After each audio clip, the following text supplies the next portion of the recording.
Hi everyone, it's Cynthia from Cynthia's Creation, and guess what I have for you today? I'm finally going to do my Diva Canvas 3D art video for you guys.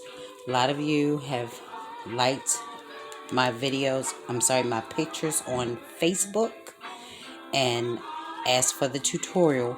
So I'm going to do this quickly, but you can always rewind it.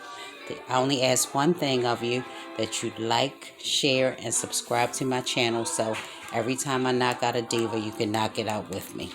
Okay, these are some of the ones that you guys have seen.